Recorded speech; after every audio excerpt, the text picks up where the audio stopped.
Your customer plays a starring role in your stories, your marketing efforts, your public relations, your sales campaigns. They feel appreciated and are more likely to download your content, follow you on social media, fill out your contact form, and yes, you guessed it, make purchases from you.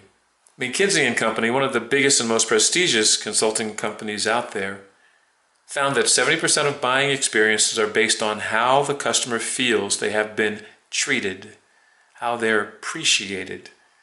So here we are, and we're looking at the empathy map.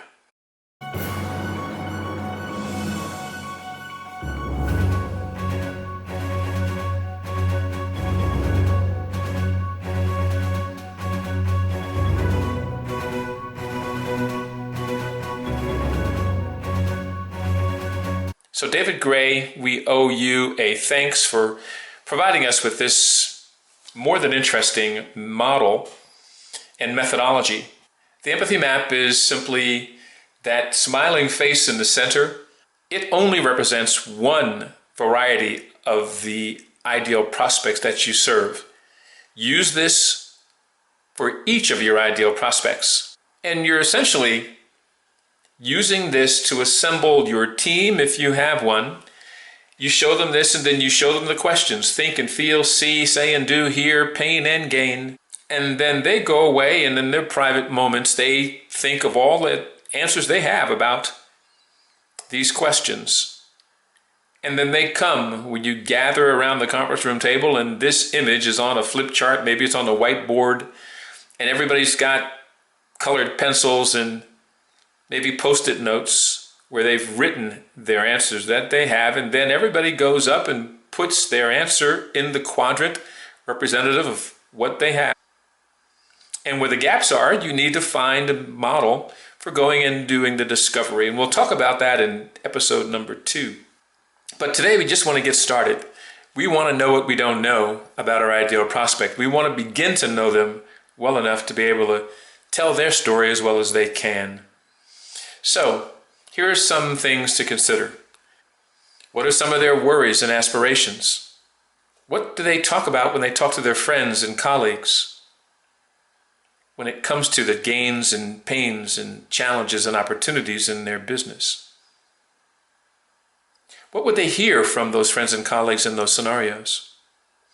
What would they see when they embrace your product for the first time? What would they think and feel? What might the user be saying or doing while using your product? What are some of the user's pain points? What are their fears? What are they thinking and feeling and saying and doing and hearing when they're using competitive products? Those are some of the questions that we need to answer. And gamify this. If you're a solopreneur and you're not going to sit around the conference room table and brainstorm or game storm to discover what you know about your ideal prospect, step back in your quiet moment, get your post-it notes out, answer these questions, and then get a flip chart out or use the mind mapping tool on your tablet or PC and begin to build out. Look for your own gaps, see where you're strong in knowing what you need to know, and see where your weaknesses are, where you don't have a clue. And then in episode 2 and 3, we'll talk about some of the tools that we can use to begin gathering the data. This is not different what the Fortune 100 companies are doing at this very moment. It's akin to what enterprise class businesses refer to as employing big data to identify, then reach, and then nurture conversations with their ideal prospects. We're doing the same thing. We're just going to use these tools, some of the same tools that these big corporations are using, to make ourselves more knowledgeable about who we are in service to, so our stories resonate louder and clearer with that audience. I'm going to include a link in the comments to an empathy map template provided to us by David Gray. If you want to do this on your laptop or tablet, you can use this, and then there's an add text here in each one of these quadrants. You can print it out, you can use it entirely online. I encourage you to pick that ideal prospect that you believe you know the best. Begin this process, have some fun, gamify it, challenge yourself, And we'll keep working on this through episodes 2, 3, and 4.